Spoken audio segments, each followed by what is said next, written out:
पिछले वीडियो में हम लोग एक्सरसाइज 5.3 का क्वेश्चन नंबर 17 तक पढ़ लिए थे। आज उसी के आगे पढ़ेंगे 18 से। तो देखते हैं क्वेश्चन। केंद्र ए से प्रारंभ करते हुए बारी बारी से केंद्रों ए और बी को लेते हुए त्रिज्याओं 0.5 सेंटीमीटर, 1 सेंटीमीटर, 1.5 सेंटीमीटर, 2 सेंटीमीटर वाले उत्तरोत्तर अर्धवृत्तों को खींचकर एक सर्पिल बनाया गया है, जैसा कि आकृति में दर्शाया गया है। 13 क्रमागत अर्धवृत्तों से बने इस सर्पिल की कुल लंबाई क्या है?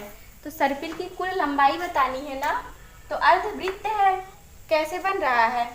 ऐसे बन रहा है, ऐसे, फिर ऐसे, फिर ऐसे बना है। तो अगर हम यहाँ से देखेंगे तो यहाँ से यहाँ तक आधा ही वृत्त तो है, फिर यहाँ से यहाँ तक देखेंगे तो फिर अर्धवृत्त है।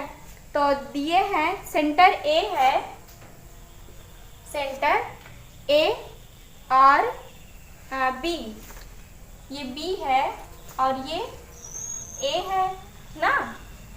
और दिए हैं पहला, दूसरा, तीसरा।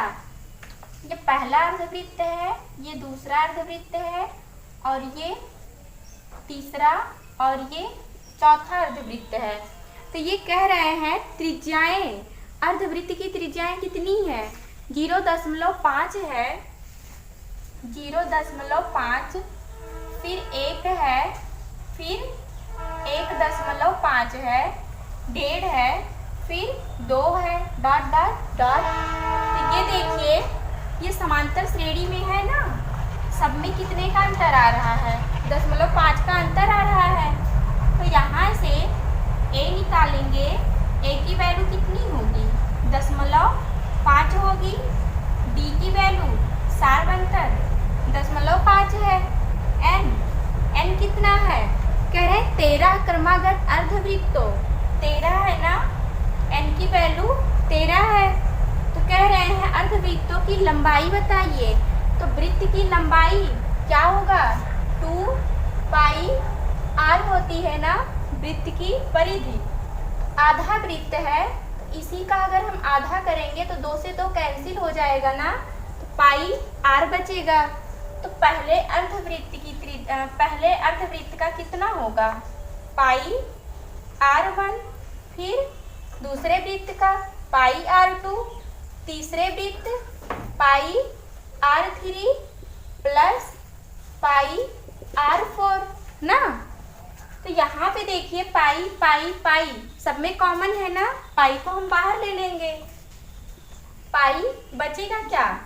r1 plus r2 plus r3 plus r4 dot dot dot. तो यहाँ पे हम r1, r2, r3 की वैल्यू रखेंगे। तो त्रिज्याएं कितनी है?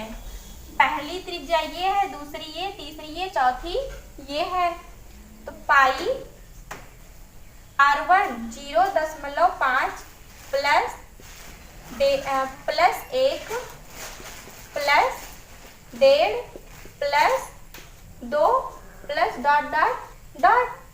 तो यहाँ हाँ कह रहा है 13 क्रमागत अर्धवृत्तों से बने, 13 है ना। तो यहाँ पे क्या हो जाएगा? अगर हम 13 का आधा करेंगे तो कितना होगा? 6.5 होगा ना।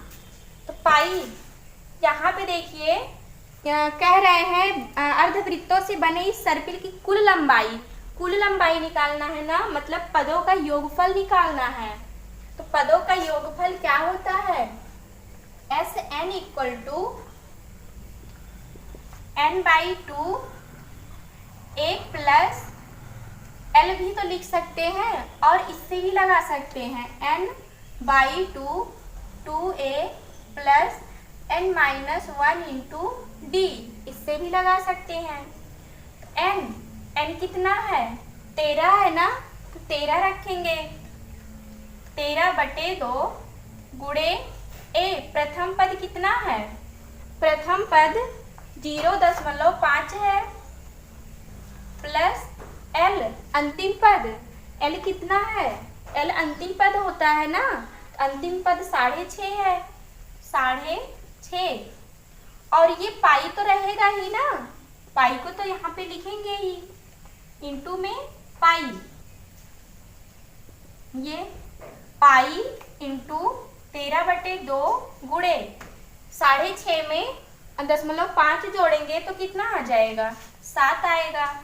पाई का मान कितना रखेंगे, 22/7 रखेंगे, तो यहाँ पे हो जाएगा 22/7, 7 से 7 कैंसिल होगा, 2 से 22 कैंसिल होगा, तो 11 गुणे 13, तो 11 तिया 33, 3, 11 एके 11, 11 3 14, तो वृत्तों की लंबाई कितनी आई, कुल वृत्तों की लंबाई 143 आई। फिर अगला क्वेश्चन देखते हैं।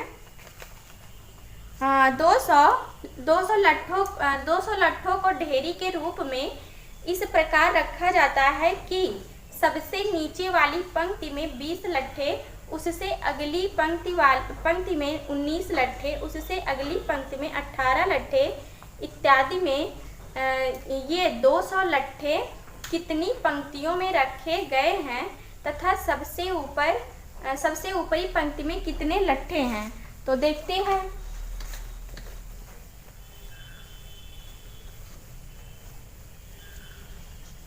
दिए हैं 200 लट्ठों का ढेर है और कह रहे हैं पहली सबसे नीचे वाली पंक्ति में 20 लट्ठे हैं, 20, फिर 19 है, फिर 18 है, फिर 17 है, और कितने लट्ठे हैं कुल 200 लट्ठे हैं ना, 200, तो 200 क्या है, SN है, तो SN इक्वल टू 200 और A 20 है, A 20 है, D सार बनतर दूसरे में से पहला वाला माइनस करते हैं ना, 19 में से 19 माइनस 20 करेंगे तो -1 आएगा, सार बनतर कितना आया, -1 आया।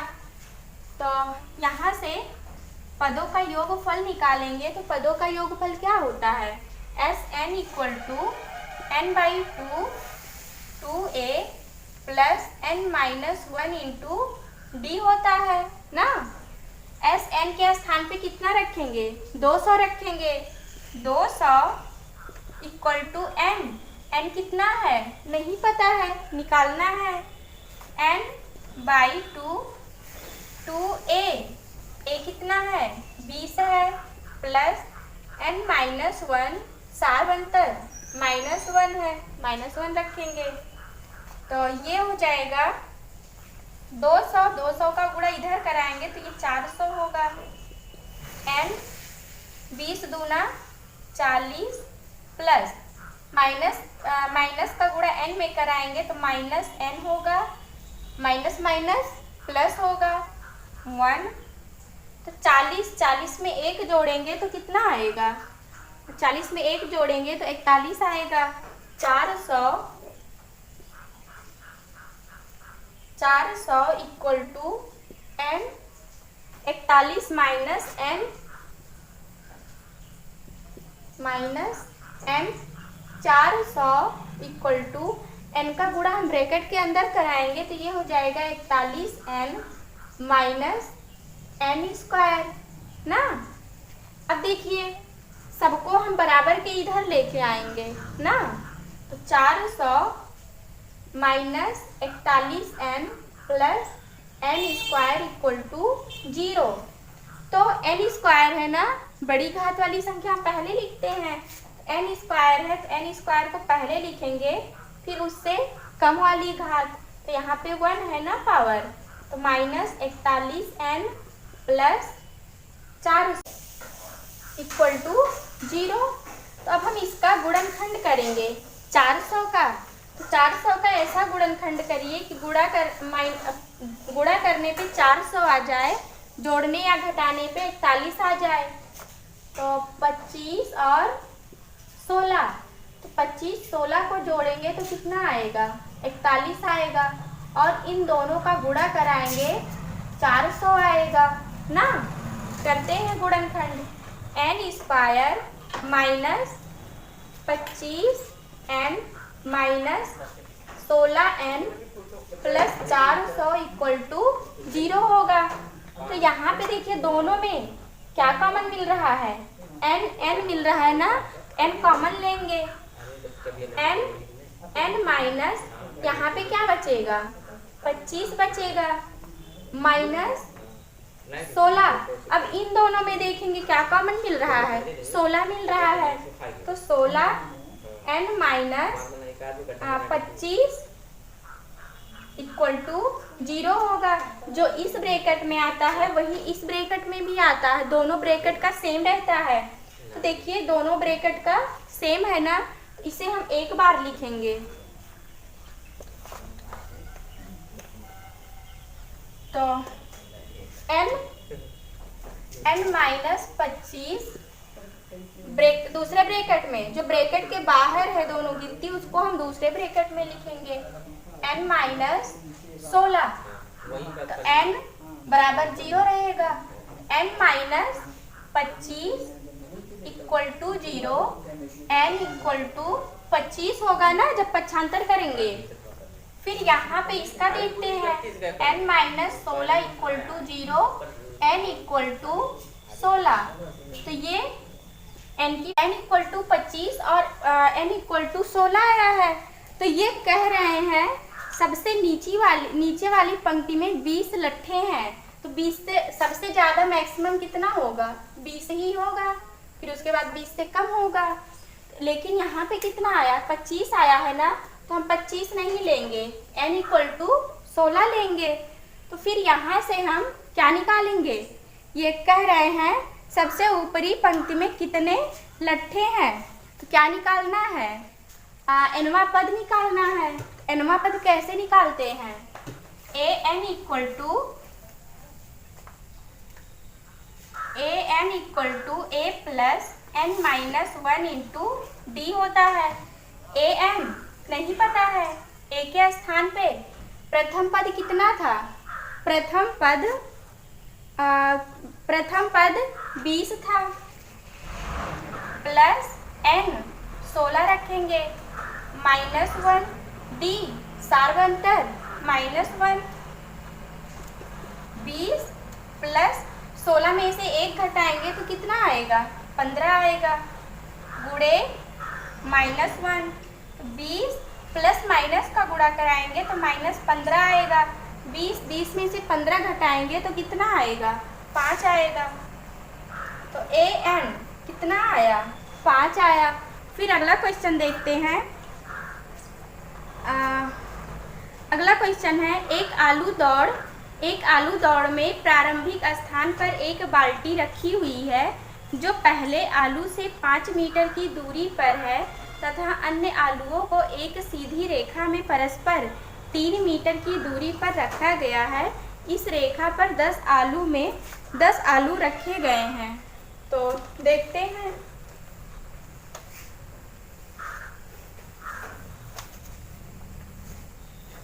दिए हैं आलू दौड़ हो रहा है, तो कह रहे हैं जो पहले आलू से 5 मीटर की दूरी पर है।